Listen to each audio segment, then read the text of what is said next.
I never thought I'd have to defend my inheritance at 26, but there I was, sitting across from my brother in the bank manager's office as he demanded I hand over my trust fund for the sake of family. If Mrs. Reynolds hadn't intervened that day, I might have surrendered my financial future to emotional manipulation. This is how I learned that standing up for yourself isn't selfish, it's necessary. Before we jump back in, tell us where you're tuning in from, and if this story touches you, make sure you're subscribed, because tomorrow I've saved something extra special for you. The notification arrived on an otherwise unremarkable Tuesday afternoon. I was hunched over my desk in the cramped startup office, where I'd been working 60-hour weeks since graduating college, my eyes burning from staring at spreadsheets. The email subject line stood out amid the usual clutter of marketing newsletters and client updates. Urgent, regarding the estate of Eleanor Winters. My grandmother Eleanor had passed away 3 months prior. The grief still felt raw. She had been my anchor through a turbulent childhood, the one person who truly believed in me when my own parents seemed perpetually disappointed. At her funeral, family matters had been discussed briefly, with my uncle mentioning that her modest estate would be settled in due time. I hadn't given it much thought since then, focused instead on keeping my head above water at my demanding job while processing my loss. The email was from Patricia Reynolds, Senior Trust Manager at Meridian Financial Services. It requested my presence at their downtown office at my earliest convenience to discuss matters of significant financial importance. A phone number was provided should I have any questions. Curious but skeptical, I called the number during my lunch break, half expecting it to be some elaborate phishing attempt. Mrs. Reynolds answered personally, her voice warm but professional, as she confirmed the email's legitimacy. Your grandmother Eleanor established a trust fund in your name 20 years ago, she explained. Given recent events and your age requirements having been met, the assets are now available for distribution. A trust fund? I repeated, stunned. I had no idea. Eleanor was quite specific about keeping this arrangement private until the appropriate time, Mrs. Reynolds replied. Could you come in tomorrow at 2 p.m.? There are several documents that require your signature. I rearranged my work schedule, telling my boss I needed a personal afternoon. He wasn't pleased. We were approaching a critical deadline for our biggest client, but I rarely requested time off, so he reluctantly agreed. The following day, I arrived at Meridian Financial's impressive glass and steel building 15 minutes early. My stomach knotted with nervous anticipation. The receptionist directed me to the 11th floor, where Mrs. Reynolds was waiting. Patricia Reynolds defied my mental image of a bank manager. In her early 50s, with silver-streaked dark hair pulled back in a neat bun, she possessed a warmth that immediately put me at ease. Her office was understated but elegant, with framed photographs of what I assumed were her children and grandchildren arranged on the credenza behind her substantial desk. Charlotte? She smiled, extending her, and thank you for coming, please have a seat. I settled into the leather chair across from her, smoothing down my nicest blouse, purchased on sale 2 years ago, and wishing I'd had time to change out of my worn work slacks. Before we begin, Mrs. Reynolds said, I want to say that I knew your grandmother quite well. We worked together for over 15 years managing her assets. Eleanor was an exceptional woman, prudent, forward-thinking, and deeply committed to your future. The unexpected personal connection brought tears to my eyes. Thank you, I managed. She was everything to me. Mrs. Reynolds nodded sympathetically, before opening a substantial folder on her desk. As I mentioned on the phone, Eleanor established a trust fund in your name shortly after your 6th birthday. She contributed to it consistently over the years, and the investments have performed quite admirably. She slid a document across the desk, and I nearly gasped aloud at the figure printed at the bottom. $1,834,000. This must be a mistake, I stammered. It's accurate, Mrs. Reynolds assured me. Your grandmother was an astute investor and she had a significant inheritance of her own that she managed wisely. She was also insured for a substantial amount. My mind reeled, struggling to process the information. My grandmother had lived modestly in the same 3-bedroom house for 40 years. She drove a 10-year-old sedan. Her indulgences were limited to her garden and occasionally treating me to dinner when I visited. The idea that she had accumulated nearly $2 million seemed impossible. Eleanor was quite specific about the terms, Mrs. Reynolds continued, seemingly understanding my need for time to absorb the shock.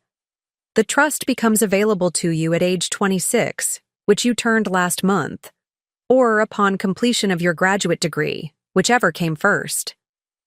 There are no stipulations on how you use the funds, though she did include a letter with some suggestions. She handed me a sealed envelope with my name written in my grandmother's distinctive flowing script. I clutched it tightly, not trusting myself to open it just yet. "Why didn't she ever tell me?" I asked, my voice barely above a whisper. Eleanor was concerned that knowing about such a substantial inheritance might affect your drive or your choices. She wanted you to find your path based on passion and purpose, not financial convenience. Mrs. Reynolds smiled gently. She spoke of you often and with great pride. Your achievements were entirely your own, and that mattered deeply to her. The tears I'd been holding back spilled over. My grandmother had watched me struggle through college on scholarships and part-time jobs, had listened to my worries about student loans and career choices, all while knowing this safety net existed. Not once had she hinted at it, even when I'd been at my most desperate. She was protecting me, I realized aloud, from both myself and others. Mrs. Reynolds nodded. Eleanor believed that wealth carries responsibility, and she wanted you to develop character and resilience before shouldering that burden. We spent the next hour reviewing documents and discussing options. The trust had been structured with remarkable foresight, with provisions for tax efficiency and continued growth. Mrs. Reynolds explained each element patiently, answering my overwhelmed questions with clarity and compassion. By the end of our meeting, I had signed the necessary paperwork to take control of the trust, though Mrs. Reynolds encouraged me not to make any major decisions immediately. "Give yourself time to adjust to this new reality," she advised. "The funds aren't going anywhere. Continue living as you have been for at least a few months while you consider your priorities." I agreed, grateful for her guidance. We scheduled a follow-up appointment for the following month to discuss investment strategies and potential financial planning. As I left the building, the late afternoon sunlight seemed unnaturally bright. The world looked identical to the one I'd navigated that morning, yet everything had fundamentally changed. I was no longer Charlotte Winters, overworked junior analyst living paycheck to paycheck in a shared apartment. I was Charlotte Winters, millionaire. That evening, alone in my room, I finally opened my grandmother's letter. Her familiar handwriting brought fresh tears. "My dearest Charlotte, if you're reading this, I've moved on, and you've reached the age where I believe you're ready for the responsibility that comes with financial independence. This trust represents not just my love for you, but my absolute faith in your judgment and character. You've faced challenges that would have broken lesser spirits, yet you've persevered with grace and determination. I've watched you work tirelessly toward your goals without expectation of assistance or advantage. That strength of character is worth more than any inheritance I could provide. This money is a tool, Charlotte, not a solution.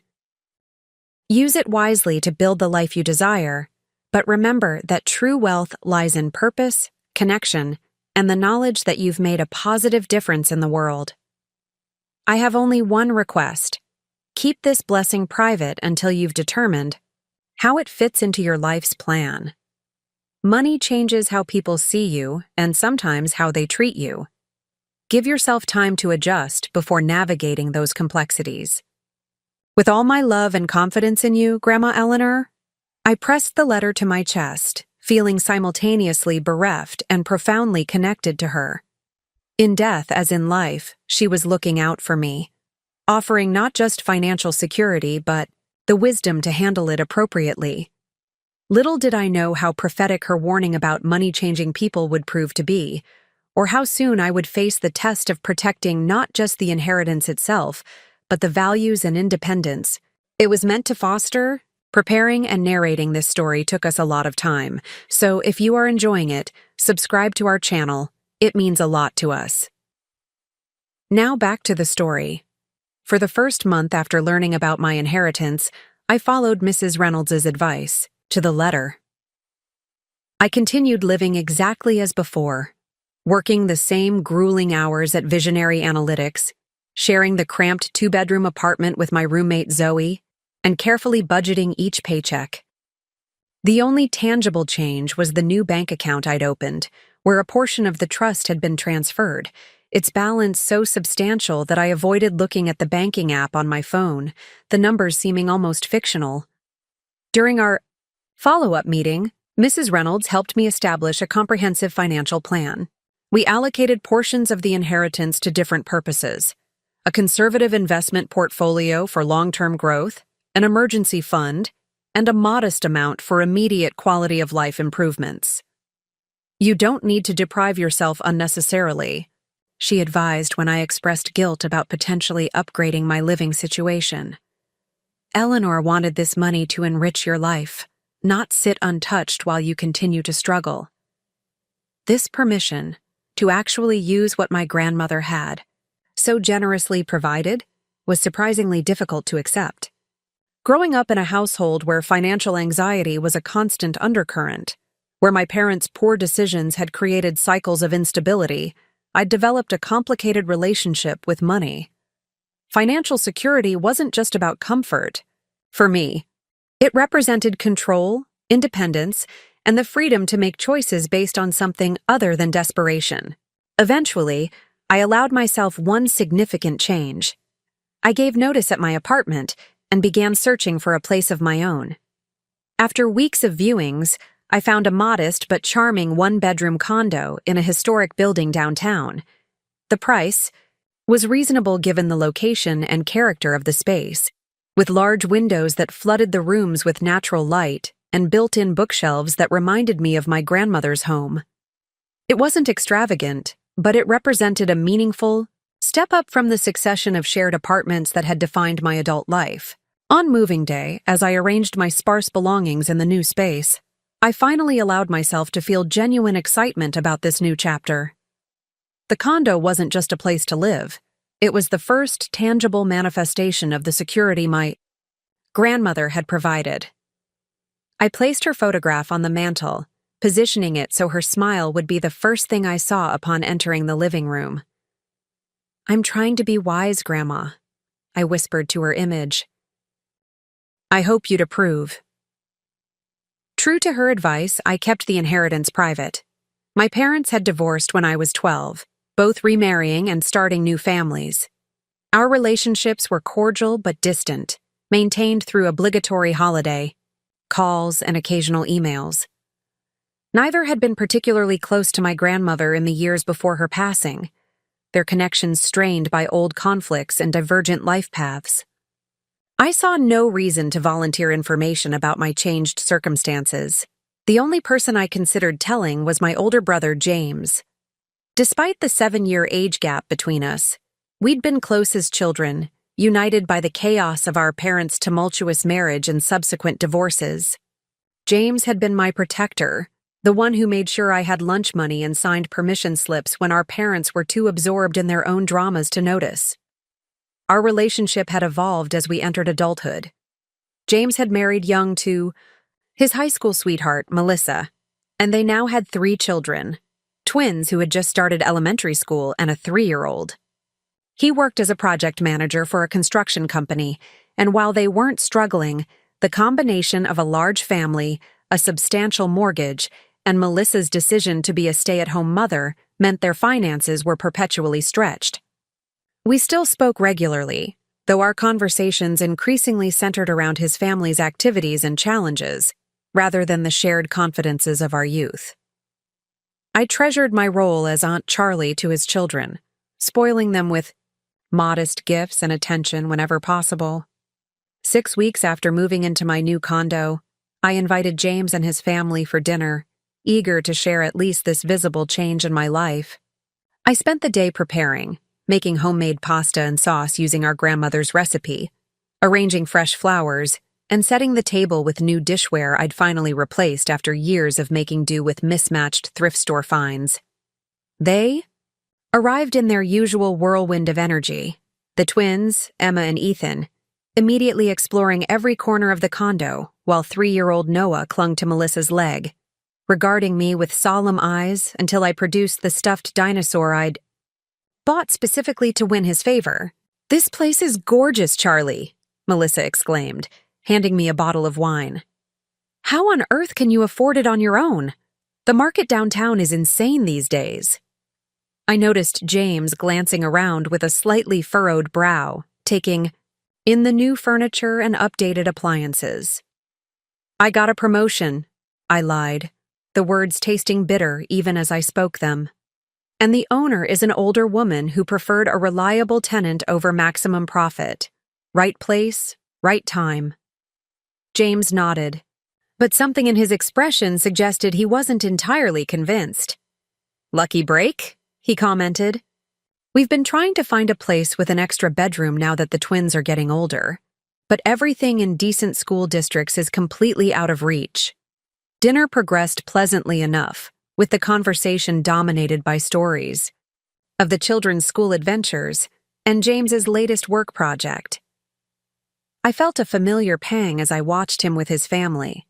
Despite the financial stress evident in the tired lines around his eyes, he'd created something beautiful, a cohesive unit bound by genuine love and shared purpose. After dessert, when Melissa took the children into the living room to watch a movie I'd queued up, James helped me clear the table. In the relative privacy of the kitchen, he leaned against the counter, fixing me with the penetrating look I remembered from childhood, the one that always preceded his big brother knows best talks. "So, new job, new apartment, new furniture?" he said casually. "That's a lot of change all at once for someone who's been living like a college student for years." I busied myself loading the dishwasher, avoiding his eyes. I decided it was time for an upgrade. "I'm almost 27, James. I can't have roommates and secondhand everything forever." He picked up a dish towel, methodically drying the serving platters I'd hand-washed. "And this has nothing to do with Grandma Eleanor's estate being settled?" My hands stilled in the soapy water, heart suddenly pounding. "What do you mean?" "Dad mentioned something about it last time we talked. Said Uncle Robert was handling the paperwork, dividing up her assets. Nothing substantial, he thought. Maybe a few thousand each once the house sold." James watched me carefully. "But that was months ago, and I haven't heard anything since." Relief washed through me. They didn't know the specifics, just that there had been some anticipated inheritance. "There was a small amount," I acknowledged, deciding a partial truth was better than an outright lie. "Enough to help with the security deposit and some furniture. Nothing life-changing." James seemed to accept this explanation, nodding slowly. "That makes sense. I figured we'd have heard if it was anything significant." He paused, then added quietly, "We could have used even a small boost. Noah's preschool tuition just went up again, and the twins need braces sooner than we expected." The familiar guilt twisted in my stomach, the same guilt I'd felt throughout childhood when I'd received our grandmother's attention and gifts while James, already considered grown up, had been expected to fend for himself. Despite being the older sibling, he'd often gone without so that I could have what I needed. "I'm sorry," I said, genuinely meaning it. "I know things are tight for you guys right now." He shrugged, his smile not quite reaching his eyes. "We manage. That's what adults do, right? Make it work no matter what." The evening ended warmly enough, with promises to get together again soon. As I hugged each of my nieces and nephews goodbye, I slipped James an envelope containing $500, money I'd previously set aside from my regular salary, not the inheritance, with a note saying it was for the children's upcoming expenses. "Just a little bonus I got at work," I explained when he tried to refuse. "Please take it. I don't have kids to spend it on, and those three deserve the world." After they left, I sat alone in my new living room, the quiet almost oppressive after the cheerful chaos of their visit. My grandmother's warning about keeping the inheritance private echoed in my mind, along with the image of James's tired eyes and proud stance. I wondered if I'd made the right decision in concealing the full truth from him. Was I protecting the integrity of my grandmother's wishes, or was I simply avoiding a difficult conversation? What I couldn't possibly know that evening was how quickly this question would be answered, or how dramatically the dynamics of our relationship would shift once the truth inevitably emerged.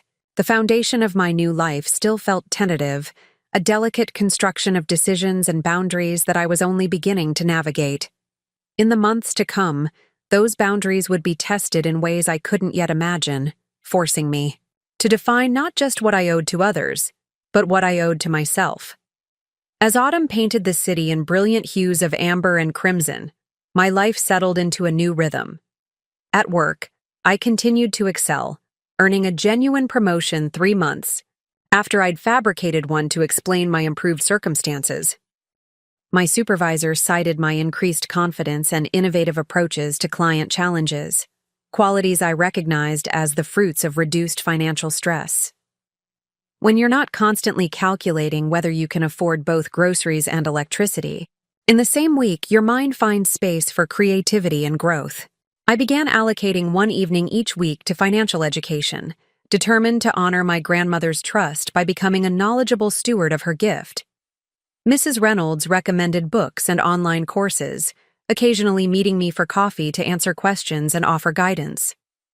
Under her mentorship, I developed a deeper understanding not just of investment strategies and tax implications, but of the psychology of wealth, how money influences decisions, relationships, and self-perception. The greatest challenge for many who suddenly acquire wealth, she told me during one of our conversations, isn't managing the money itself, but managing how it changes their relationship with themselves and others. Her words proved prophetic when, in early November, I received an unexpected call from my father. We hadn't spoken since a brief, awkward exchange on my birthday 2 months earlier, making the sudden outreach unusual. "Charlotte," he boomed.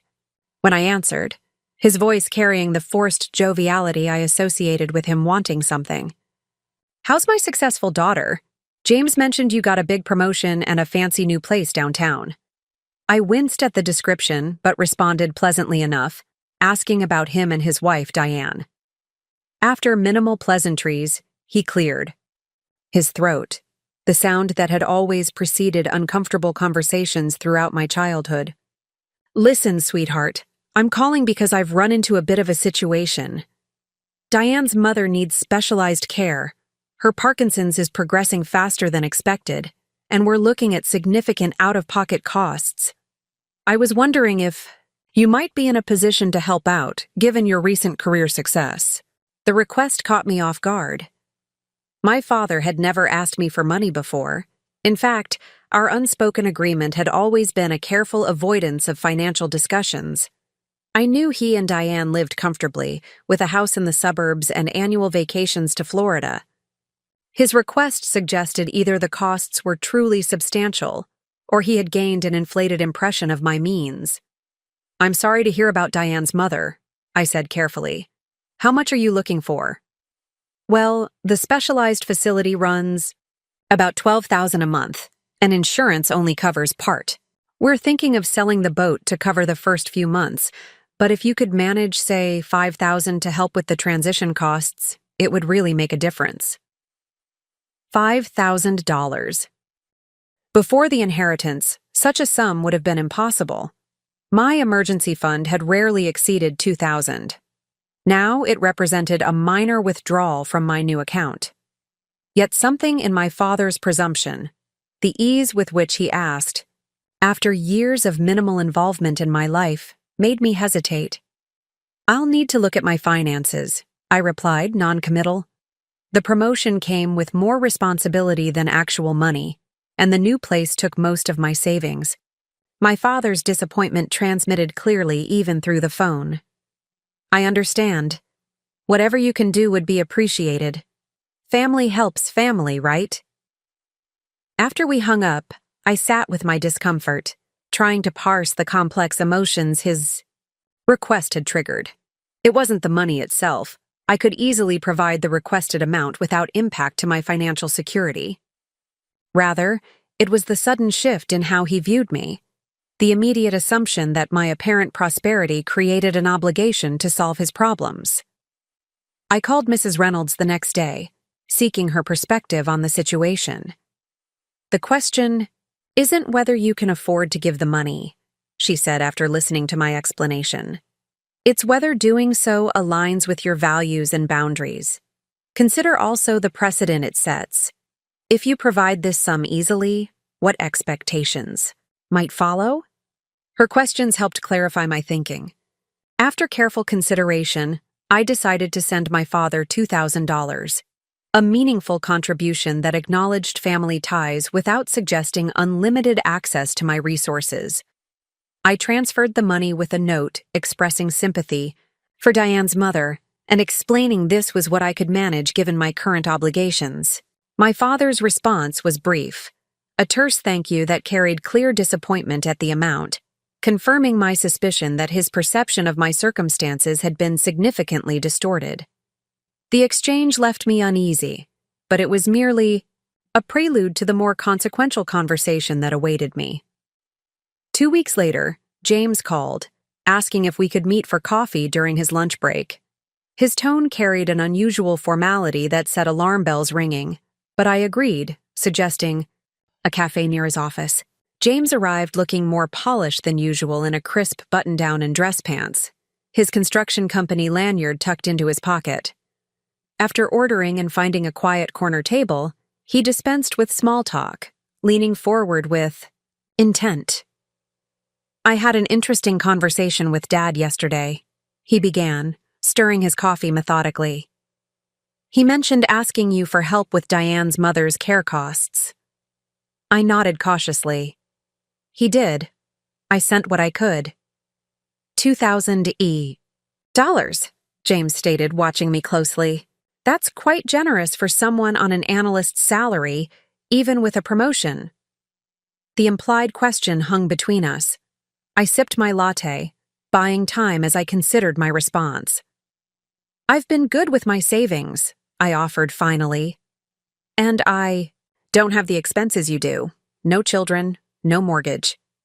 James continued to study me, the big brother scrutiny that had so often penetrated my childhood deceptions. "Charlie, I've been thinking about Grandma Eleanor's estate. It seems odd that we haven't heard anything official about the distribution. Dad assumed it was minimal, but..."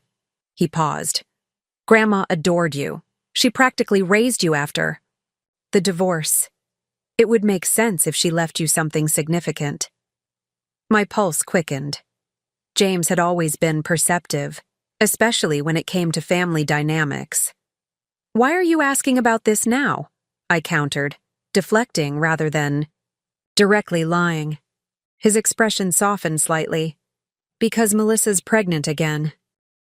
The news hit me like a physical blow. Joy for their growing family immediately followed by understanding of the financial implications. 4 children on a single income would stretch their resources beyond their already tight limits. "James, that's wonderful news," I said sincerely. "When is she due?" "June." His smile was genuine but tinged with visible anxiety. "It wasn't exactly planned, but we're happy. Terrified, but happy." "Congratulations." I reached across the table to squeeze his hand. "You're an amazing father. This baby is lucky to be joining your family." He acknowledged the compliment with a nod before steering the conversation back to his original point. "The thing is, Charlie, with another child coming, we're in a tight spot.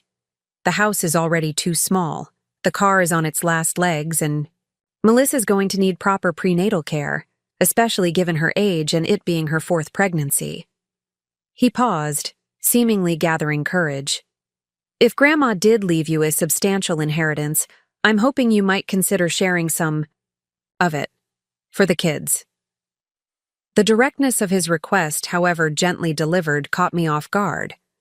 This wasn't my father's entitled assumption, but my brother's genuine need, weighted with our shared history and his years of protection when I'd been vulnerable. What makes you think there was anything substantial? I asked, stalling. Little things. Your sudden move to a downtown condo, new furniture, the ease with which you gave me $500 for the kids. Plus, you've seemed different lately. Calmer, more confident, like someone who isn't counting pennies for the first time in their life. His perception was uncomfortably accurate. I considered continuing the deception, maintaining the fiction, of modest means and career-based advancement, but the prospect of ongoing lies to my brother felt increasingly untenable. There was an inheritance, I admitted finally, lowering my voice despite the cafe's ambient noise. Grandma established a trust fund for me years ago. I only learned about it after she passed. James's expression registered surprise, followed quickly by something more complex, a mixture of validation at having his suspicions confirmed and the beginning edges of calculation. How much? He asked, his voice equally hushed. I hesitated, remembering my grandmother's explicit warning about privacy. Enough to make a difference in my financial security. I'm still working, still living relatively modestly. Mrs. Reynolds, the trust manager, advised me to take time to adjust before making any major changes. Mrs. Reynolds, James repeated, a slight edge entering his tone. So there's a professional manager involved. That suggests we're not talking about a few $1,000s. I shifted uncomfortably. James, just tell me, Charlie. We're family. No secrets, remember? That was our pact growing up. The invocation of our childhood agreement, formed during the darkest days of our parents' divorce when information had been currency and protection, struck a chord. I took a deep breath and decided on a partial truth. The trust is valued at over $1 million, I said, deliberately understating the actual amount. But it's structured for long-term financial security, not immediate access to cash. There are tax implications, investment considerations. It's complicated. James's eyes widened, his coffee forgotten as he processed this information. $1 million, he echoed, the figure clearly exceeding even his highest estimates. And Grandma left it all to you? Nothing for me or the kids?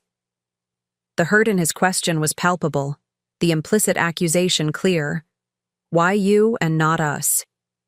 The same question that had shadowed our relationship since childhood, when our grandmother had focused her attention and resources primarily on me while expecting James, as the older sibling, to demonstrate independence. I don't think it was about favoritism, I said carefully. Grandma established the trust when I was very young, after the divorce. You were already a teenager, preparing for college. Her letter suggested she wanted to ensure I had security given how unstable our family situation was. James nodded slowly, though his expression remained troubled. I understand that. But now, knowing what you have, surely you can see how this changes things. My kids, your nieces and nephews, are struggling while you're sitting on a fortune. His framing made me flinch. I wouldn't call it a fortune. And I'm trying to be responsible with it, to honor Grandma's wishes. And what about honoring family obligations? He pressed. Emma needs specialized testing for her learning difficulties. The twins' school is cutting their arts program, so they'll need private lessons to continue their music education. Noah's preschool costs are killing us, and now with another baby coming. He spread his hands in a gesture of helplessness. We're drowning, Charlie, while you're living alone in a downtown condo with $1 million in the bank. The guilt his words evoked was powerful, rooted in decades of family dynamics and the genuine love I felt for his children. Yet alongside it grew a sense of unease at how quickly our relationship had shifted, how immediately my inheritance had transformed me from sister to potential solution to his financial problems. "I need time to think about this," I said finally. "It's not as simple as writing a check. There are structures to the trust, and I'm still learning how to manage it properly." James's expression hardened slightly. "Don't overthink it, Charlie. This is family. Grandma would want you to help us. You know she would. She adored the kids." As our coffee grew cold and the lunch hour waned, I promised to consider his situation carefully and be in touch soon. We parted with an awkward hug, the easy camaraderie of our previous interactions noticeably diminished. Walking back to my office, I felt the weight of his expectations pressing on me like a physical burden. The inheritance that had represented freedom now carried complications I hadn't anticipated, forcing me to navigate not just financial decisions, but emotional terrain I was ill-prepared to traverse. What had begun as a private blessing was rapidly becoming a public test of character, family loyalty, and personal boundaries, a test for which I had no clear answers, only the growing certainty that whatever decisions I made would irrevocably alter the course of relationships I had long taken for granted. The weeks following my coffee with James brought a flurry of text messages and calls from family members I hadn't heard from in months, sometimes years. My father, emboldened by the knowledge that I had significant resources, called twice more with thinly veiled requests for additional financial support for Diane's mother's care. My stepmother sent a lengthy email detailing the emotional toll of caregiving, pointedly mentioning how family support makes all the difference. Even my mother, who had relocated to Arizona with her third husband years ago, suddenly expressed interest in visiting, casually mentioning in the same conversation that their retirement investments had taken an unexpected downturn. The pattern was unmistakable. James had shared the information about my inheritance, and now I had transformed in my family's eyes from the struggling younger daughter to a potential solution to their financial concerns. Rather than immediately responding to these overtures, I scheduled another meeting with Mrs. Reynolds, seeking guidance on navigating this new territory. "This development isn't surprising," she said as we sat in her office, December sunlight streaming through the windows. In fact, Eleanor anticipated it. It's one of the reasons she advised keeping the inheritance private initially. "I shouldn't have told James," I admitted, massaging my temples. "I knew Grandma wanted me to keep it confidential, but he's my brother. We've always been honest with each other." Mrs. Reynolds regarded me with sympathetic understanding. "Family relationships are complicated, especially where money is concerned. The question now is how you'll respond to these requests while maintaining both your financial security and your personal boundaries. That's just it. I don't know how to respond. James has legitimate needs for his children. My father's request involves medical care for my step-grandmother. These aren't frivolous demands." "Perhaps," Mrs. Reynolds acknowledged. "But legitimate needs don't automatically translate to your responsibility. Your grandmother entrusted this money to you specifically, with clear intentions about providing for your future." She pulled a file from her drawer, opening it to reveal documentation I hadn't seen before. "Eleanor left something else for you that I was instructed to provide when the time seemed right. I believe that time has come." She handed me a sealed envelope similar to the one I'd received upon first learning of the inheritance. Inside was another letter in my grandmother's handwriting, dated just 3 months before her passing. "My dearest Charlotte, if you're reading this second letter, it means that others have discovered your inheritance and begun making claims upon it. This was, unfortunately, inevitable, and it represents the first significant test of your stewardship. I want to be clear about something. This trust was established for you, not for your parents who made their choices and must live with the consequences. Not for your brother, whom I love dearly, but who has followed a different path with different priorities. And not for extended family members who may suddenly discover their connection to you once your circumstances change. This may sound harsh, but it reflects hard-won wisdom. Throughout my life, I watched money destroy relationships when boundaries weren't firmly established. I saw generosity exploited until it became expectation, then entitlement, then resentment, when limits were finally set. You may choose to help family members in specific, limited ways: education for nieces and nephews, emergency medical expenses, one-time assistance for genuine crises, but do so thoughtfully, with clear parameters, and no expectation of managing their ongoing financial lives. Remember, giving people money rarely solves their underlying problems.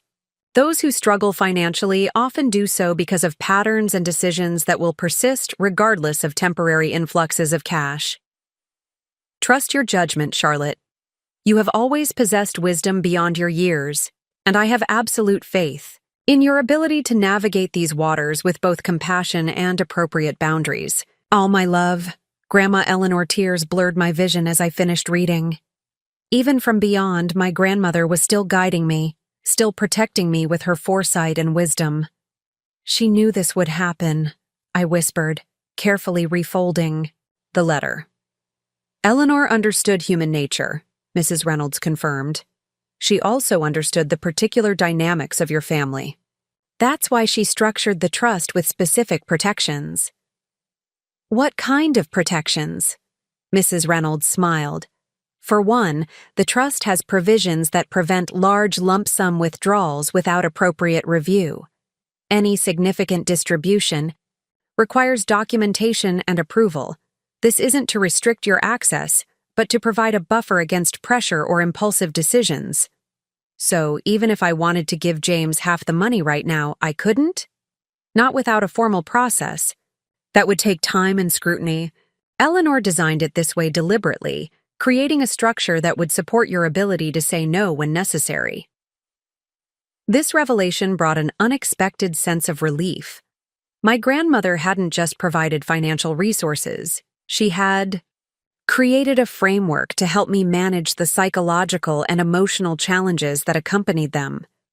Armed with this new perspective, I developed a strategy for addressing my family's escalating requests. I would offer limited, targeted assistance for specific needs related to the children's education and well-being, but not ongoing financial support or large cash transfers. I would maintain clear boundaries while still honoring family connections in ways that aligned with my values and my grandmother's intentions. The opportunity to implement this approach came sooner than expected. 3 days before Christmas, James called, his voice tense with barely contained urgency. "Charlie, we need to talk. Can I come over tonight?" Something in his tone put me on alert. "I have plans this evening," I lied, needing time to prepare. "How about tomorrow afternoon?" "You could come by around 2. He agreed reluctantly, and I spent the intervening hours reviewing my financial plan with renewed determination. When James arrived the following day, his familiar knock now carried an unfamiliar weight. I opened the door to find not just James, but Melissa as well, her pregnancy now visible beneath her winter coat. Their presence together signaled the seriousness of whatever discussion they had planned. "This is a surprise," I said, gesturing them inside. "I didn't realize you were joining us, Melissa?"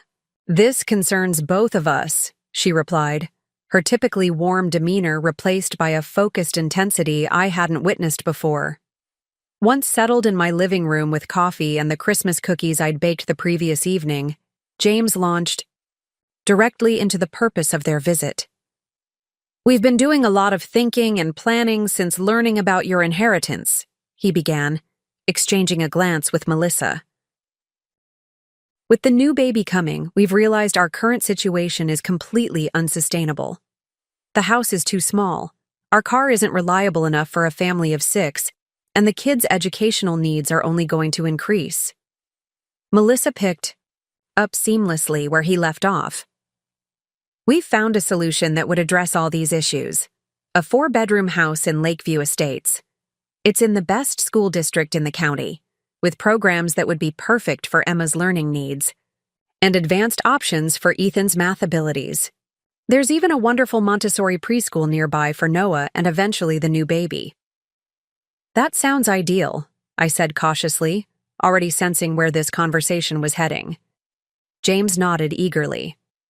It is. The timing is perfect too.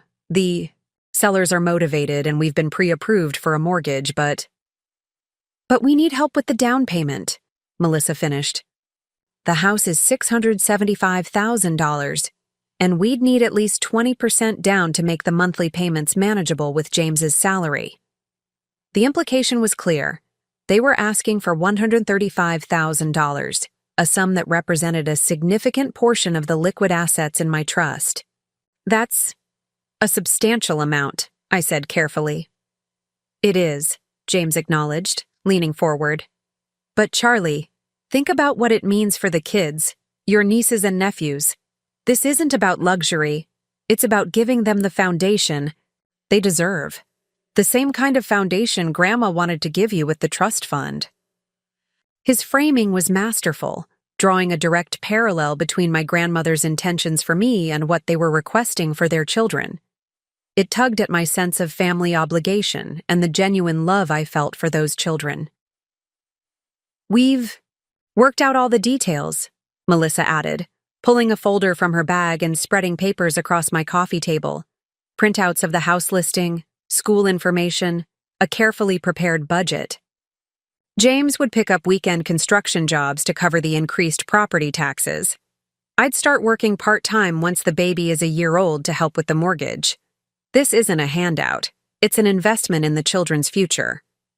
The thoroughness of their preparation revealed how much thought they'd put into this plan, a plan that positioned me as the key to its fulfillment. I studied the materials silently, noting the beautiful house with its spacious yard, the impressive school statistics, the meticulously calculated budget that still relied on best-case scenarios and left minimal margin for unexpected expenses. I understand why this opportunity seems perfect, I said finally. And I appreciate how carefully you've considered the logistics. But I need to be honest with you both. I can't provide $135,000 for a down payment. Their expressions shifted, simultaneously from hopeful anticipation to stunned disbelief. What do you mean you can't? James asked, his tone sharpening. You have over $1 million. This isn't even 15% of that. The trust isn't structured for large withdrawals like that, I explained, drawing on Mrs. Reynolds's guidance.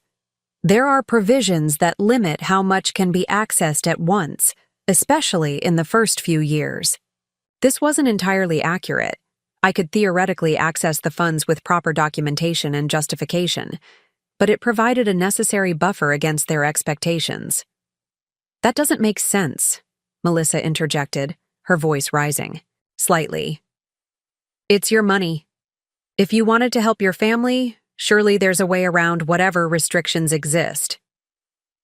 It's not that simple, I maintained. Grandma established specific parameters for the trust's management. But more importantly, I've been giving this a lot of thought, and while I want to help your family, I don't believe a massive one-time payment is the right approach. James's expression hardened. So you're saying no? You're going to let your brother's family struggle while you live in comfort because of some arbitrary parameters? His framing stung, but I held firm. I'm not saying no to helping. I'm saying no to this particular request in this particular form. What I'd like to propose instead is establishing college funds for each of the children, including the new baby. I could contribute $5,000 initially to each fund and add $2,500 annually. That would give them a significant educational foundation by the time they're ready for college. College is years away, Melissa objected. We need help now, with their formative education and living situation. I understand that, I acknowledged, which is why I'd also be willing to pay for Emma's specialized educational assessments and any therapy or tutoring she needs. Additionally, I could help with certain extracurricular activities for all the children, music lessons, sports, summer camps, up to a reasonable annual amount. My proposals were met with visible disappointment. The specific, bounded offers I was making fell far short of the transformative financial intervention they had envisioned. "This isn't what we expected from you, Charlie," James said, his voice low with barely contained frustration. "Not after everything we've been through together, everything I did for you growing up." The implied obligation hung heavy in the air. I took a deep breath, acknowledging both the truth in his statement and the manipulation embedded within it. "I love you, James. I love your children, and I'm genuinely committed to supporting their well-being and development in ways that are sustainable and responsible. But I need to honor the trust Grandma placed in me by managing this inheritance with the same care and foresight she demonstrated in creating it." As they gathered their materials and prepared to leave, the tension between us was palpable. This conversation had fundamentally altered our relationship, creating a divide that would require time and perspective to bridge. Standing at my door, James turned back, his expression a complex mixture of disappointment and determination. "This isn't over, Charlie. Those kids deserve better, and if you won't help provide it, we'll find another way." His words carried an ominous quality that lingered long after they departed, leaving me alone in my condo with the weight of unmet expectations and the uncertainty of what another way might entail. January arrived with bitter cold and relentless snow, mirroring the chill that had settled over my relationship with James. Since our confrontation before Christmas, we'd exchanged only perfunctory text messages, terse holiday greetings, and a brief update when Melissa had an early prenatal appointment. The easy camaraderie we'd shared throughout our lives had been replaced by strained formality that pained me deeply.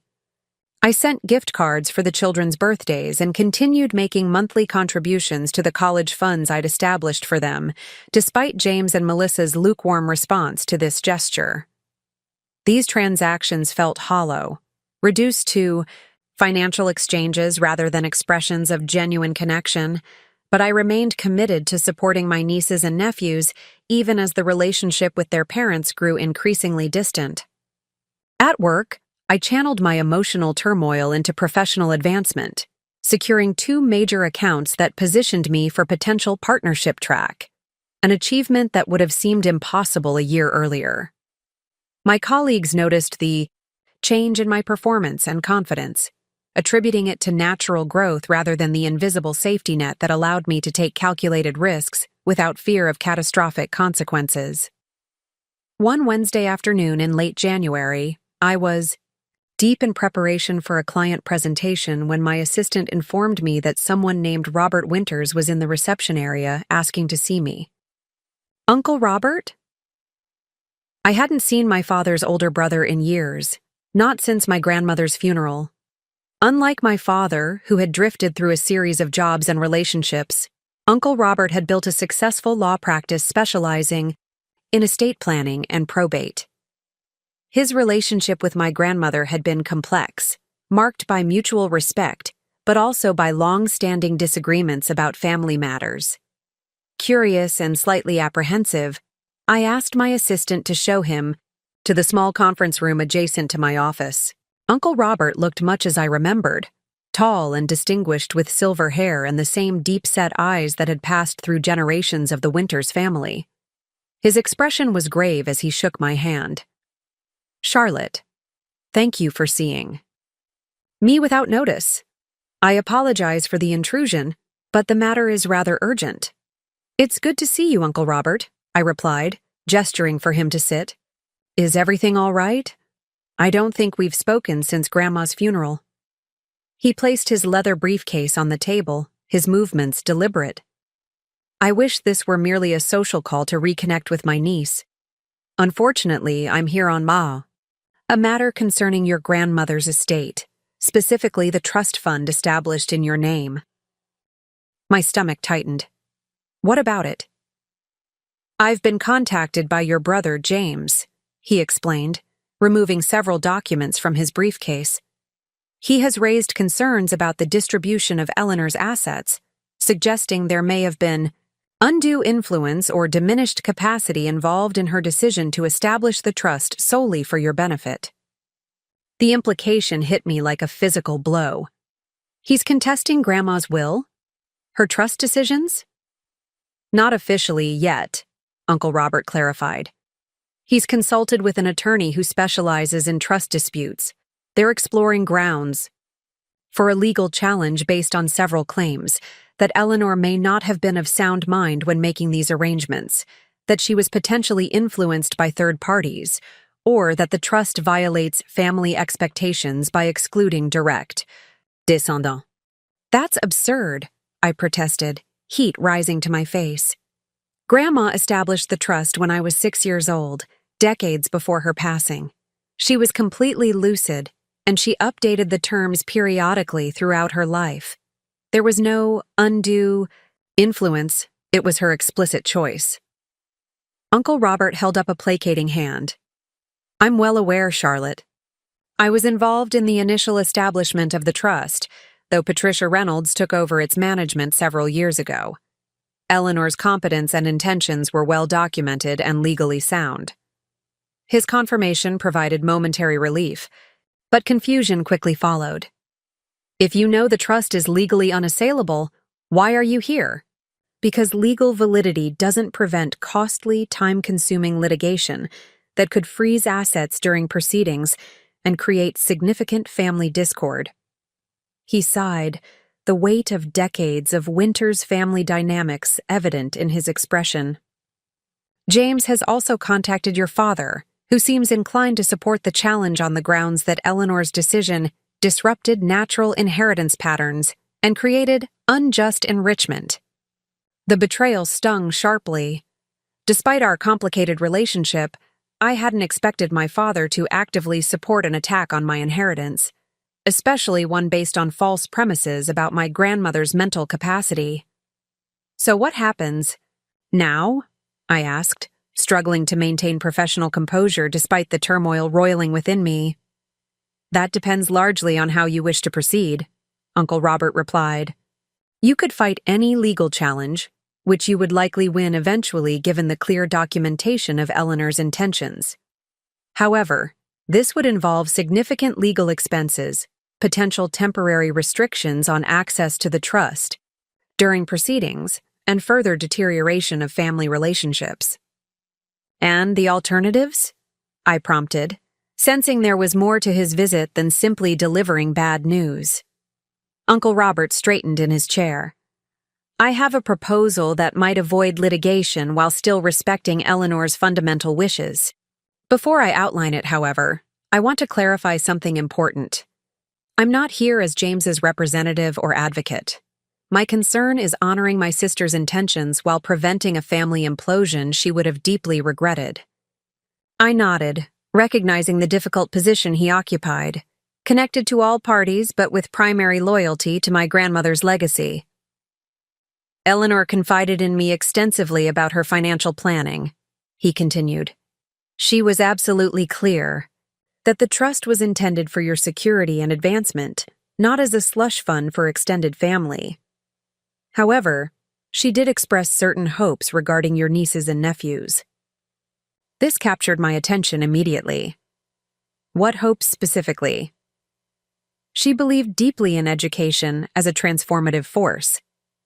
While she didn't include specific provisions for James's children in the trust, she mentioned several times that she hoped you would eventually support their educational pursuits if the need arose.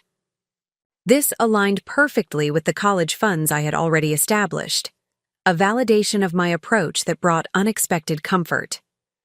I've already set up educational funds for all 4 children, I explained.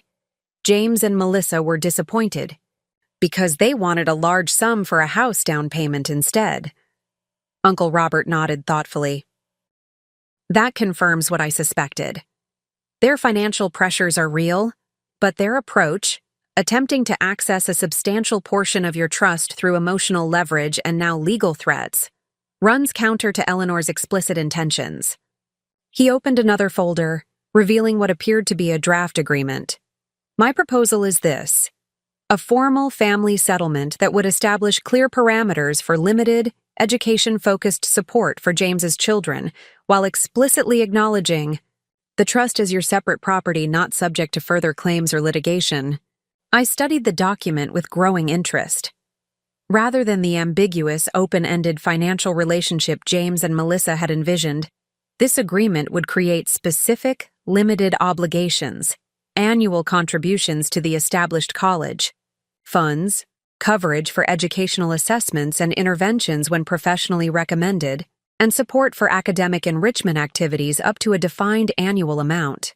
In essence, Uncle Robert explained, this formalizes exactly what you've already offered, but with legal clarity that prevents future disputes while honoring both your grandmother's wishes and legitimate family connections.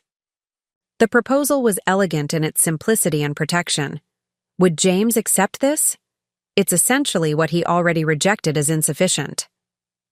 That's where I come in, Uncle Robert said, a hint of the formidable attorney emerging in his tone.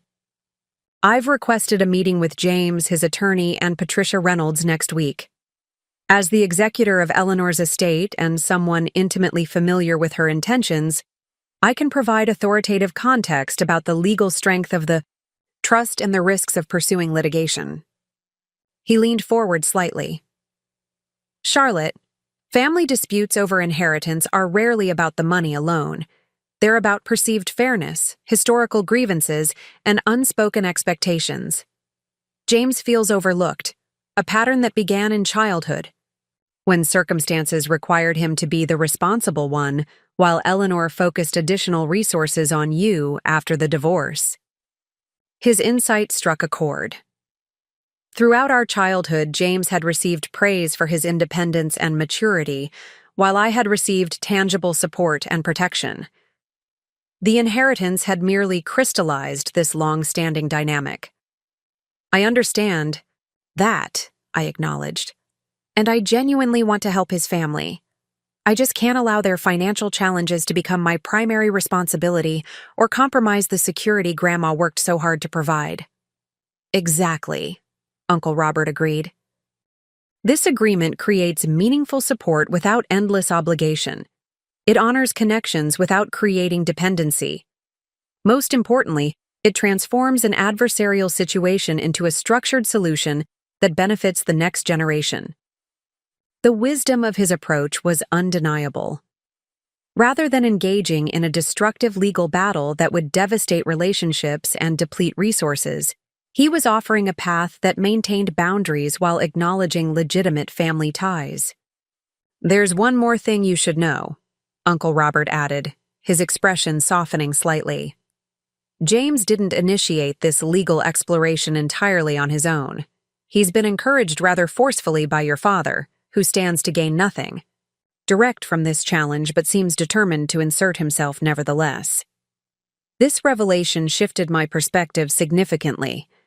My father's involvement suggested that James's actions weren't solely driven by his own financial pressures, but influenced by someone who had long harbored resentment toward my grandmother's independent decisions. Why would Dad push for this? I wondered aloud. He and Grandma were barely on speaking terms for years.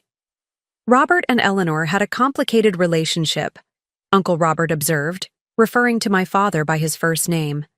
He often felt she judged his choices too harshly, while she believed he repeatedly prioritized immediate gratification over long-term stability, particularly regarding his children's welfare. This situation likely represents unresolved feelings about her disapproval, as much as any concern for James's circumstances. The insight helped clarify the complex family dynamics at play.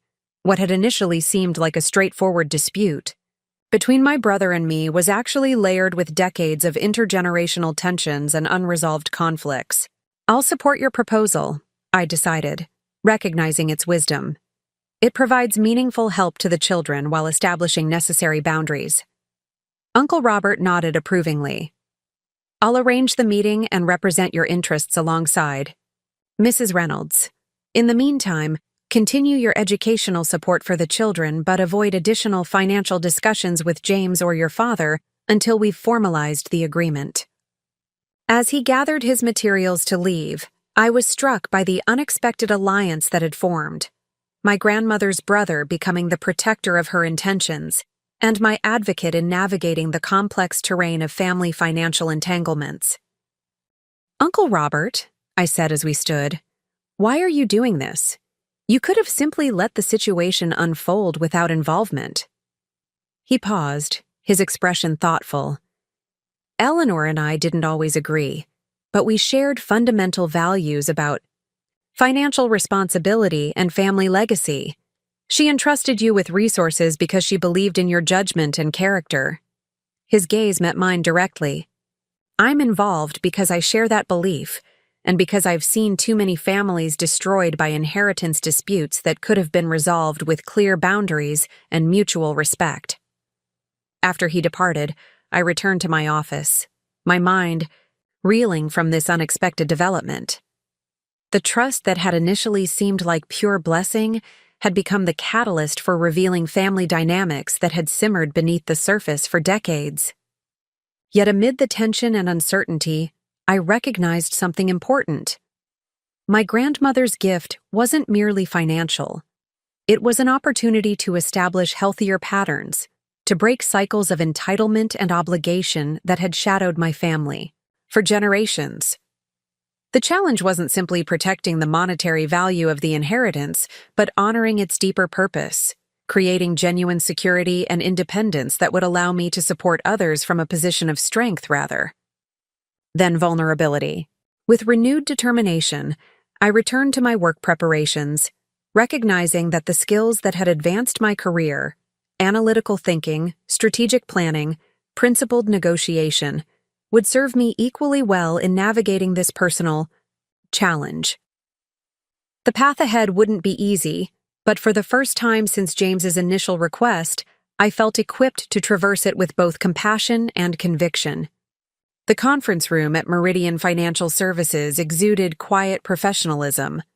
Tasteful artwork adorning cream-colored walls, a polished mahogany table reflecting the recessed lighting, and floor-to-ceiling windows offering a panoramic view of the city skyline. I arrived 15 minutes early at Mrs. Reynolds' suggestion, allowing us time to review our approach before the others arrived. "Remember," she advised as we settled into adjacent chairs, "this meeting isn't about convincing James that you care about his children. It's about establishing clear parameters that honor both your grandmother's intentions and your genuine family connections without creating unsustainable expectations." I nodded, appreciating her framing. Since Uncle Robert's visit the previous week, I'd vacillated between anxiety about the confrontation ahead and determination to establish a resolution that would serve everyone's long-term interests. "The key is maintaining emotional composure," Mrs. Reynolds continued. "Family financial discussions often devolve into historical grievances and emotional manipulation. Your role is to remain focused on forward-looking solutions rather than past resentments." At precisely 2:00, the receptionist escorted Uncle Robert into the conference room. He was accompanied by a woman I didn't recognize, tall and impeccably dressed in a charcoal suit, her demeanor projecting practiced authority. "My associate, Vanessa Mitchell," Uncle Robert explained. "She specializes in family trust mediation and has extensive experience navigating precisely these types of situations." Before I could respond, the door opened again to admit James. He entered with evident tension in his shoulders, followed by a younger man carrying a leather portfolio, who introduced himself as Timothy Grayson, James's attorney. I searched my brother's face for some acknowledgement of our shared history, some flicker of the connection that had sustained us through childhood difficulties, but his expression remained guardedly neutral as he took a seat across the table.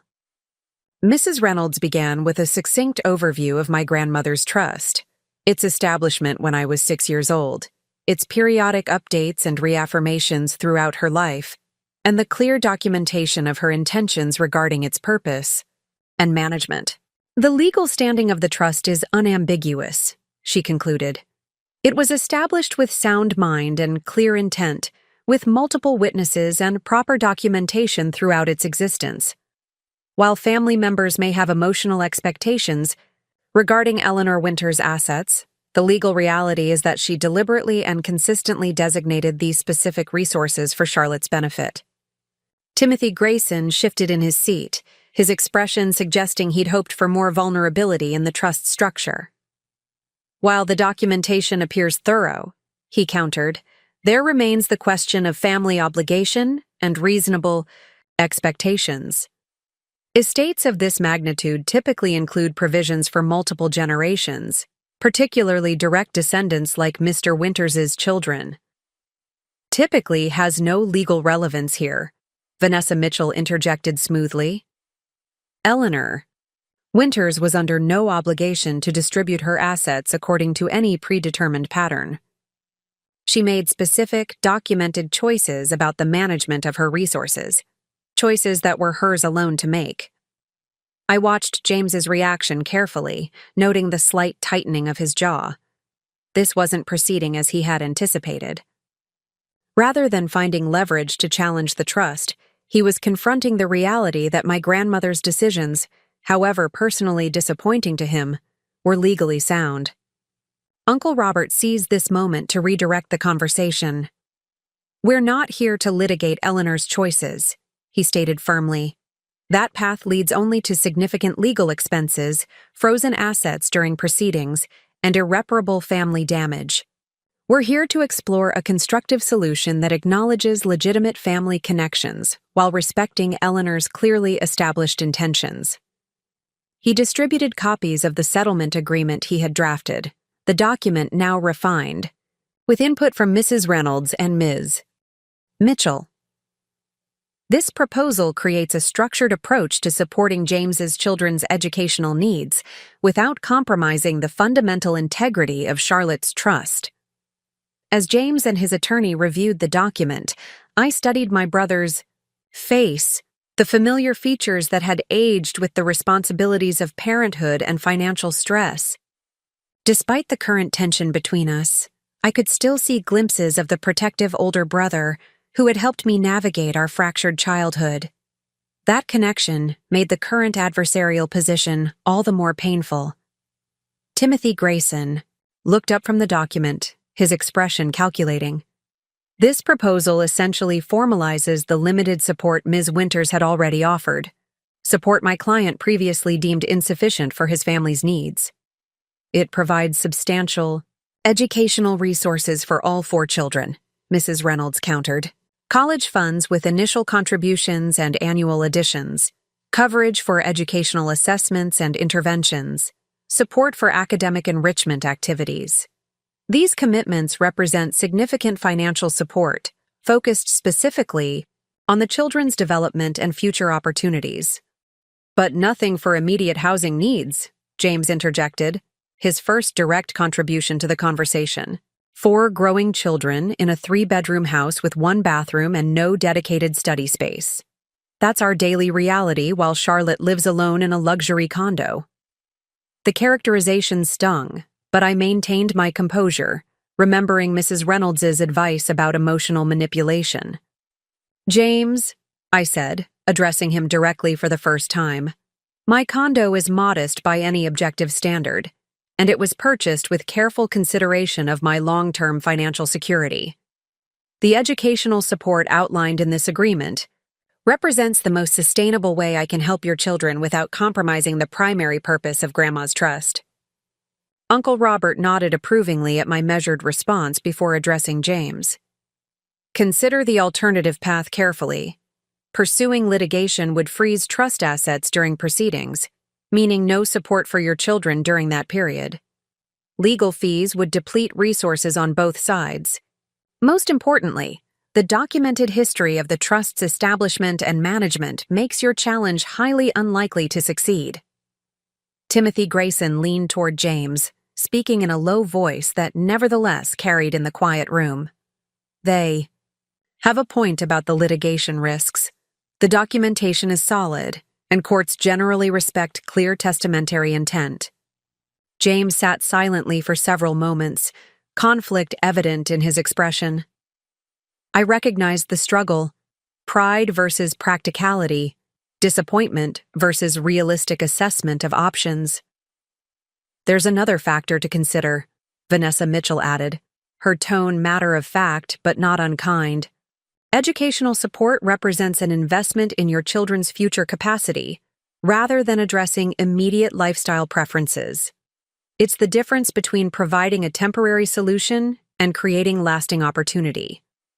Her framing seemed to resonate with James in a way our previous arguments hadn't, highlighting the long-term benefits for his children rather than the limitations on his immediate access to funds. "What about Emma's learning assessments?" he asked, focusing suddenly on specific needs rather than general objections. "The agreement mentions support for educational interventions, but the comprehensive evaluation alone costs $8,000, and our insurance covers barely half." This concrete concern, centered on his daughter's welfare rather than abstract notions of fairness, offered a productive opening. "I'd be happy to cover the full assessment immediately," I responded. "In fact, I've researched several highly regarded educational psychologists who specialize in evaluating learning differences. That support doesn't need to wait for the formal agreement. We could arrange it next week." For the first time since entering the room, James's expression softened slightly. "She's been struggling," he admitted, parental concern momentarily, displacing financial frustration. "Her teacher says she's falling further behind despite being bright. The waiting list for assessment through the school district is 18 months long." This vulnerability, this genuine concern for his daughter's development, created a bridge across the financial chasm that had separated us. "I want to help, James. Not because of obligation, but because I love Emma and want her to thrive. The same goes for all your children." The conversation shifted then, becoming less about abstract financial principles and more about specific ways the agreement could address concrete needs while maintaining appropriate boundaries. Timothy Grayson suggested several minor modifications to the language regarding educational expenses, while Mrs.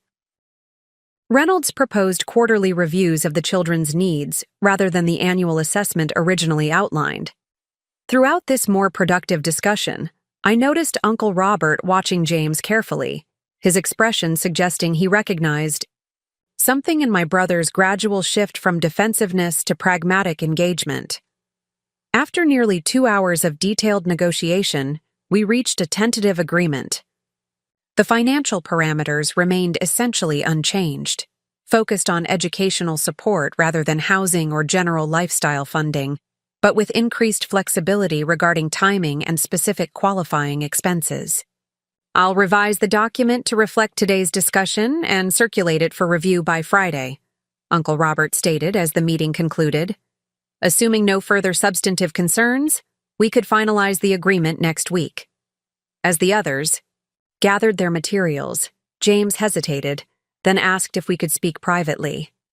Mrs. Reynolds offered her office, leaving us alone in the suddenly quiet space.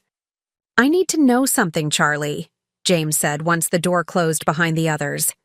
"Is this really what Grandma wanted? For you to have everything while my kids struggle?" The question cut to the heart of his resentment, not just the current financial disparity, but the perceived pattern of preference that had characterized our childhood. "Grandma established this trust when I was 6 years old, James," I replied carefully. "You were 13, already showing independence and maturity beyond your years. She saw you as self-sufficient in ways I couldn't be at that age, especially after the divorce. The trust wasn't about loving you less, it was about recognizing different needs at different stages." "But she never updated it," he pressed. "Even after I had children of my own, she maintained this extreme imbalance." I considered his perspective, acknowledging the genuine hurt beneath the financial claims. Grandma believed in individual responsibility and specific legacy rather than general distribution. Her letters make clear that she trusted me to make thoughtful decisions about supporting family connections without creating dependencies. I paused, choosing my next words carefully.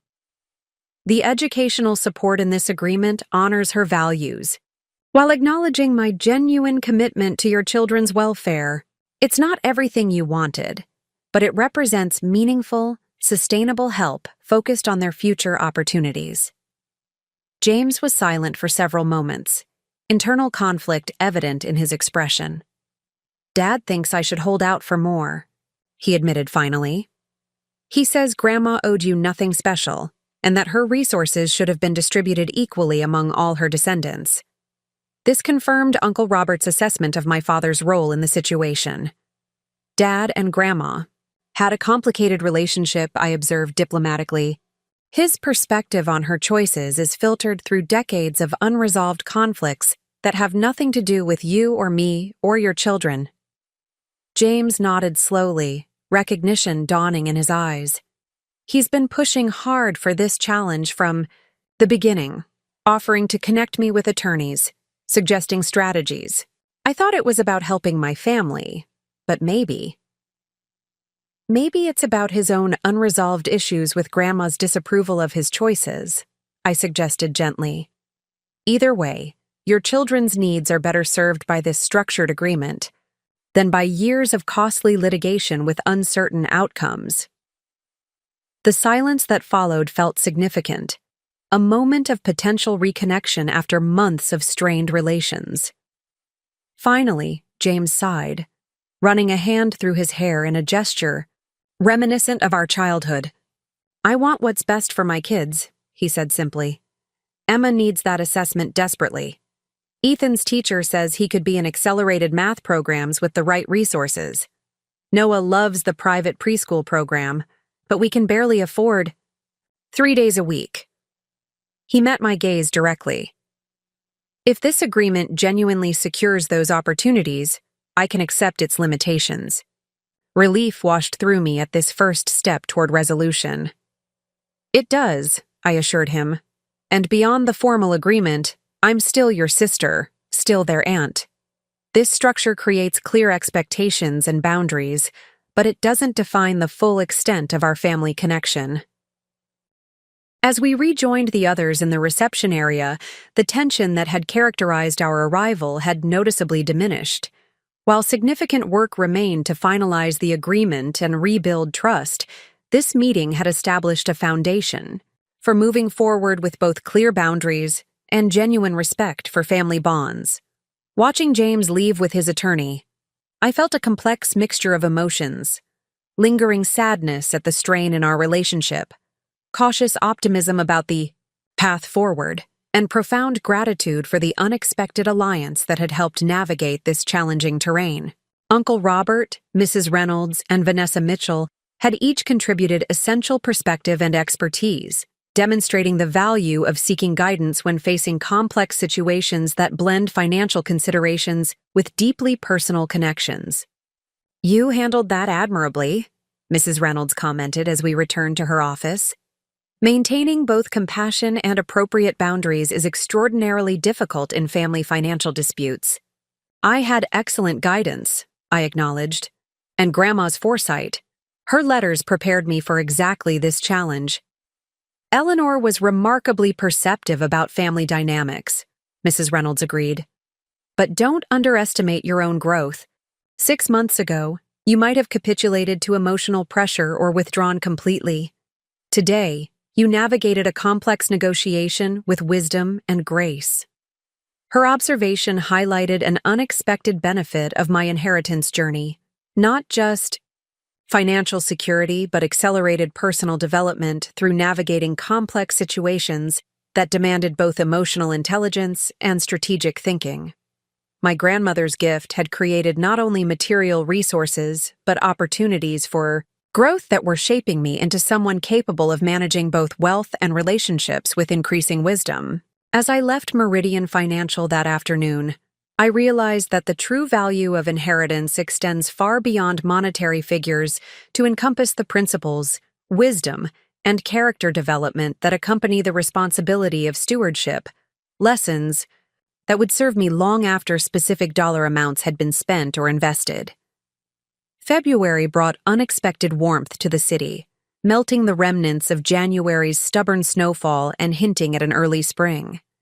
The formal agreement between James and me had been signed the previous week, establishing clear parameters for my support of his children's educational needs, while explicitly acknowledging the trust as my separate property, not subject to further claims.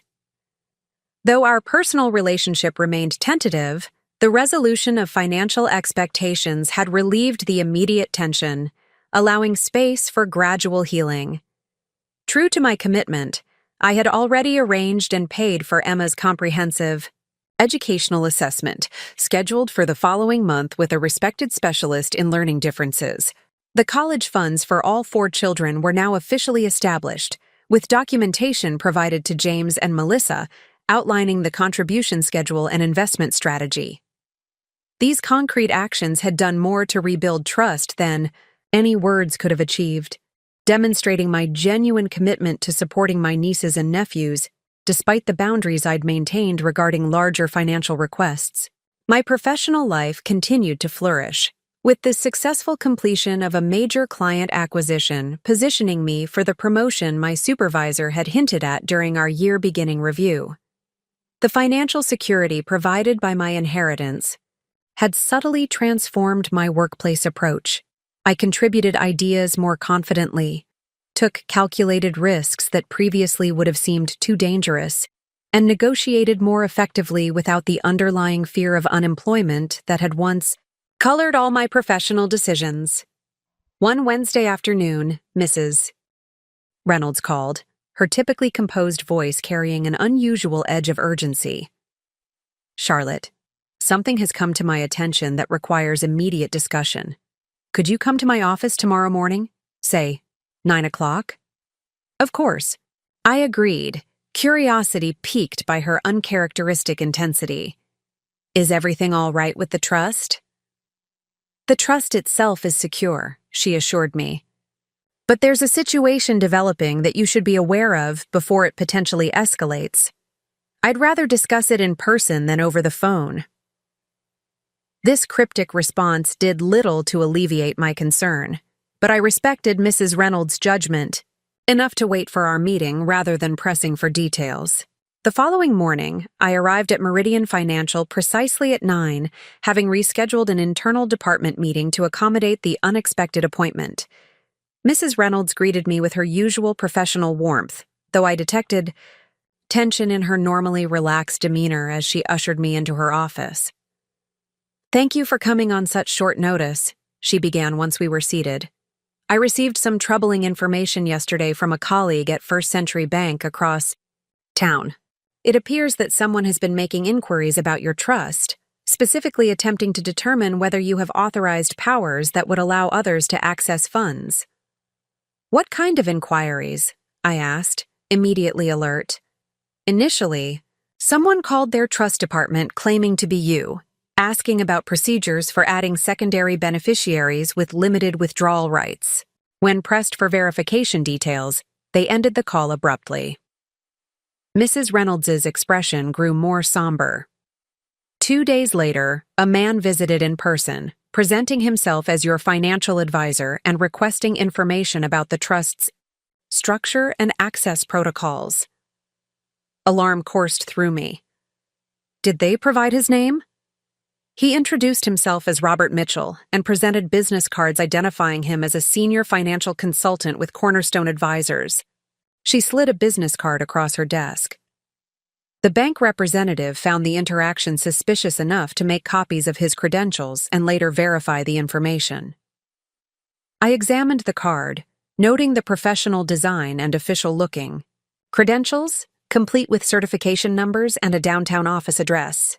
"Robert Mitchell doesn't exist," Mrs. Reynolds continued, "nor does Cornerstone Advisors, at least not in this city.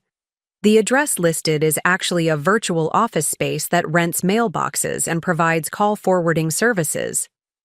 Someone created a fake identity to try to access information about my trust," I summarized, the implications sending a chill through me despite the office's comfortable temperature. "Do they know who it was?" Mrs. Reynolds hesitated briefly before responding. "The bank has security footage of the visitor." She opened a folder on her desk and removed a printed still image from a security camera. Charlotte, I believe you'll recognize him. The photograph, though slightly grainy, was unmistakable. My father's face stared back at me, his expression serious as he leaned across a desk, apparently deep in conversation with someone outside the camera's frame. "Dad?" I whispered, shock rendering me momentarily speechless. The betrayal cut deep, yet part of me wasn't entirely surprised. My father had always approached financial matters with a certain moral flexibility, justifying questionable actions with elaborate rationalizations about family obligation or deserved compensation. "I'm afraid so," Mrs. Reynolds confirmed gently. First Century contacted me as a professional courtesy, since they recognize the trust's name and structure as being similar to ones we manage. They've documented the incident, but haven't taken further action since no actual fraud occurred. He was merely making inquiries. But he was clearly preparing for something, I reasoned, my initial shock giving way to analytical assessment. Creating fake credentials, establishing a false business identity, probing for access points, these aren't casual actions. He's planning something. "That's my concern as well," Mrs. Reynolds agreed. "Fortunately, the trust has substantial protections against unauthorized access. Multiple verification protocols are required for any significant changes or withdrawals. However, this behavior indicates a concerning level of determination." I sat back in my chair, trying to process this development. What's his endgame? Even if he somehow gained information about the trust's structure, he couldn't actually access funds without my direct involvement and multiple forms of identification.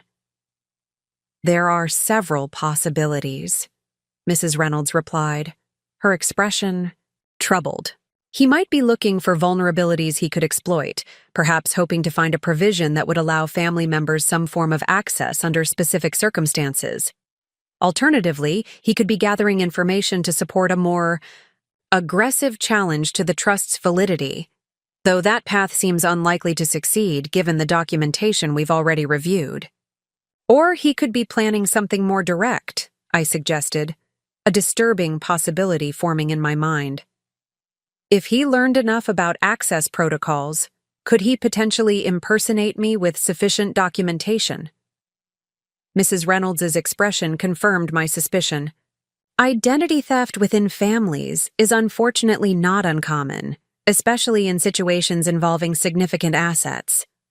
Parents often have access to their children's social security numbers, birth information, and other identifying details that could be misused.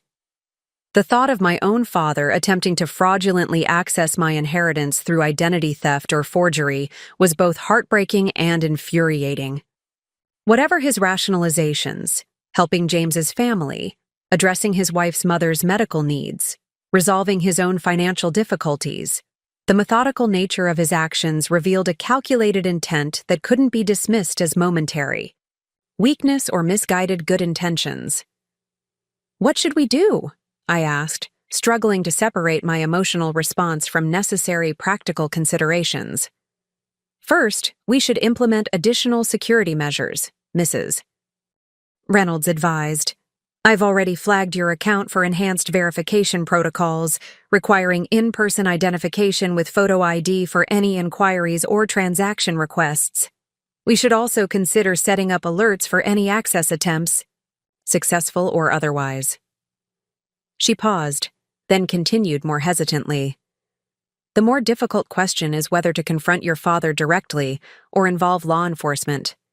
While his actions to date may not constitute prosecutable fraud, they clearly indicate intent that could escalate to criminal behavior." The prospect of reporting my own father to authorities sent a wave of conflicting emotions through me. The lingering loyalty of a daughter battling against the justified anger of someone whose trust had been violated. Despite our complicated relationship, taking such a step felt momentous, a potential point of no return in our already strained family dynamic. "Before making that decision," Mrs. Reynolds suggested, reading my conflicted expression, "I think we should consult with Robert Winters. As both a family member and legal professional, He occupies a unique position to advise on this situation." The suggestion made immediate sense. Uncle Robert had already demonstrated his commitment to both legal integrity and family well-being through his handling of James's trust challenge. His perspective on this new development would be invaluable. A call to his office secured an appointment for later that afternoon. As Mrs. Reynolds and I waited in the reception area of the elegant downtown law firm where he had practiced for over 30 years, I struggled to organize my thoughts about this latest betrayal. The systematic nature of my father's actions, creating false credentials, establishing a fake business identity, making exploratory contacts with financial institutions, suggested a degree of premeditation that couldn't be dismissed as impulsive poor judgment. Uncle Robert received us in his spacious corner office, his normally composed expression growing increasingly grave as Mrs. Reynolds detailed the situation. When she produced the security photograph confirming my father's identity, he removed his reading glasses and pinched the bridge of his nose, a gesture so reminiscent of my grandmother that it momentarily took my breath away. "I wish I could say I'm surprised," he said finally. "But Robert has always had a complicated relationship with financial boundaries. Even as children, he viewed family resources as communal property to which he had automatic entitlement rather than as individual assets requiring respect and permission." "What do you think he's planning?" I asked, valuing his insight into my father's potential motivations and methods. "Most likely, he's exploring multiple angles simultaneously," Uncle Robert assessed, gathering information about access protocols, while also searching for technical vulnerabilities in the trust structure. Robert has always believed himself more clever than he actually is, particularly in financial matters. The characterization, though harsh, aligned with my own observations of my father's pattern of overestimating his financial acumen while underestimating associated risks, a combination that had contributed to his series of career setbacks and investment failures. "The immediate question," Uncle Robert continued, "is how to respond to this discovery. There are several options, each with different implications for both security and family relationships." He outlined the possibilities with the methodical clarity I'd come to expect. We could implement enhanced security measures without direct confrontation, privately confront my father with the evidence while issuing a clear warning about legal consequences, or involve law enforcement immediately, given the apparent intent to commit fraud. "Before deciding," he cautioned, "consider the potential involvement of others." "Has James expressed any knowledge of these activities? Could he be coordinating with your father as part of a more comprehensive strategy to access the trust?" The question startled me. Despite our recent conflicts over the inheritance, I hadn't considered James potentially participating in such deliberate deception. "The agreement we just signed explicitly acknowledges the trust as my separate property," I pointed out. "Why would he participate in undermining that after reaching resolution?" "Agreements sometimes serve as strategic delays rather than genuine acceptance," Uncle Robert observed. "It's possible James is pursuing the formal educational support while simultaneously exploring less conventional access methods through your father." The possibility was painful to contemplate, but couldn't be dismissed without consideration. James's financial pressures remained substantial despite the educational support established through our agreement, and my father had demonstrated considerable influence over him throughout the trust dispute. "I don't want to believe James would participate in something like this," I said finally. "It crosses a line from disagreement about fairness into deliberate deception and potential fraud." "I tend to agree," Mrs. Reynolds interjected. "During our negotiation sessions, James demonstrated frustration and disappointment, but not dishonesty. He accepted the agreement's terms with reluctance, but apparent sincerity." Uncle Robert nodded, accepting this assessment. "In that case, I recommend a two-pronged approach. Immediately implement enhanced security measures to protect the trust, regardless of who might attempt unauthorized access, while simultaneously confronting your father privately with the evidence we've gathered." Confronting him directly seems risky, I observed. Wouldn't that just alert him that we're aware of his activities and potentially drive him to more sophisticated methods? Not if the confrontation is properly structured, Uncle Robert replied, a hint of the formidable attorney emerging in his demeanor. I propose a meeting in my office, professional, documented, and with clear articulation of both the evidence we possess and the serious legal consequences should his actions progress further. He continued, outlining a strategic approach that balanced firmness with an opportunity for resolution. This isn't just about protecting financial assets, Charlotte. It's about establishing fundamental boundaries regarding acceptable behavior within family relationships, boundaries your father has repeatedly tested throughout his adult life. As I considered his recommendation, I recognized that this situation represented more than a pragmatic security concern. It symbolized a pivotal moment in reclaiming personal agency within my family system, asserting not just financial boundaries, but fundamental expectations regarding respect and integrity. Let's do it, I decided, my voice steadier than I expected. Schedule the meeting at your office, present the evidence directly, and make the potential consequences unambiguously clear. Uncle Robert nodded approvingly. I'll arrange it for early next week. In the meantime, Mrs. Reynolds will implement the enhanced security protocols we've discussed. As we concluded the meeting and prepared to leave, Uncle Robert asked to speak with me privately for a moment. Once Mrs. Reynolds had stepped into the hallway, he fixed me with a penetrating gaze reminiscent of my grandmother at her most insightful.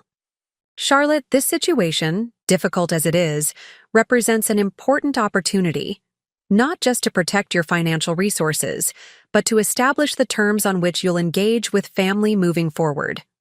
Your grandmother believed deeply in your capacity for both compassion and appropriate boundary setting. That faith wasn't misplaced. His words carried the weight of both family history and forward-looking purpose, affirming my grandmother's vision while acknowledging the challenging path of bringing that vision to fruition in the complex reality of family dynamics. As I left his office and rejoined Mrs. Reynolds, I felt a surprising sense of clarity amid the emotional turmoil of the day's revelations. The path ahead would be difficult, requiring confrontation I would have preferred to avoid, but the stakes extended beyond monetary concerns to the fundamental question of how I would allow myself to be treated by those who claimed the privileges of family connection. The inheritance that had initially seemed like a simple financial blessing had become a catalyst for essential growth, challenging me to develop not just financial literacy, but emotional resilience, strategic thinking, and the courage to defend. Boundaries essential to genuine well-being and healthy relationships. Up next, you've got 2 more standout stories right on your screen. If this one hit the mark, you won't want to pass these up. Just click and check them out. And don't forget to subscribe and turn on the notification bell so you don't miss any upload from us.